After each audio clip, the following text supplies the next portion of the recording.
జోష్ తగ్గలే.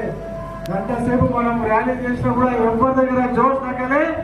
ఈ జోషు గంటల ర్యాలీ చేసిన ఎవరి దగ్గర జోష్ తగ్గలే.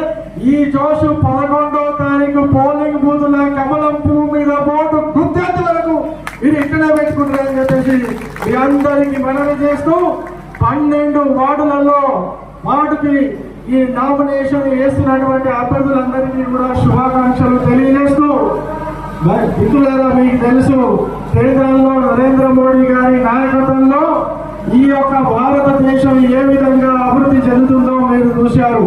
భారతదేశం అంటే ఎక్కడో ఢిల్లీనో ముంబైలో కాదు, ఈ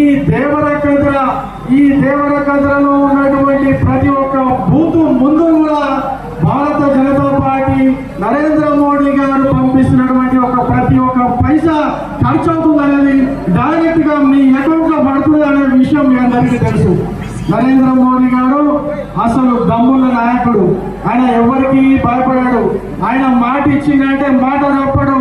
ఆయన ఏదైనా చేస్తా అని చెప్పిందంటే చేసి తీర్చేదాకా దానికి ఇక్కడికి పోడు. మీకు అందరూ తెలుసు. మిత్రులారా, ఇక్కడ రేవంత్ రెడ్డి ప్రభుత్వం నడుస్తూ ఉన్నది. ఏం చెప్పింది ఎలక్షన్స్ అప్పుడు? మీకు ఒక 4 విషయాలు గుర్తు చేస్తా. ఈ రోజు కాంగ్రెస్ పార్టీకి ఓటేయండి, రేపు పొద్దునే రైతు బంధు 15,000 తీసుకోమని చెప్పిందా లేదా? ఎంతమందికి 15,000 రూపాయలు వచ్చినాయి? ఒక్కసారి చేయలేకపోయినా ఎంతమందికి 15,000 వచ్చినాయి? లేదు కదా. ఇక్కడ పెద్ద మనుషులు చాలా మంది ఉన్నారు. ఈ రోజు కాంగ్రెస్ పార్టీకి ఓటేయండి, రేపు పొద్దున 4,000 రూపాయలు పింఛన్ తీసుకోమని చెప్పాడు. ఎంతమందికి పింఛన్ తీసుకుంటారు చెప్పమ్మా? జర చేయలేకపోయినా ఎవరికైనా 4,000 పింఛన్ వస్తుందా? అరే అన్యాయం కాకపోతే ఈ నోట్ల మన్నుబడ, ఈ 4 ఊడి కింద పడా? అరే వికలాంగులు, దివ్యాంగులు, గుడ్డోళ్ళు ఏం చేసాడు? వాళ్ళకి 6,000 రూపాయలు పింఛన్ ఇస్తాడు. వాళ్ళని కూడా మోసం చేస్తుడు.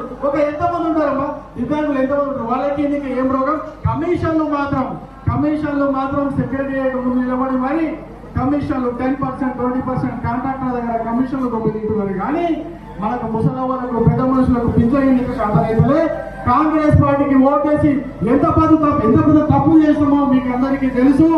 ఈ యొక్క కాంగ్రెస్ పార్టీకి, ఈ యొక్క రేవంత్ రెడ్డికి బుద్ధి చెప్పాలంటే మనకు మంచి అవకాశం వచ్చింది. ఈ మంచి అవకాశాన్ని మనం చేజార్చుకో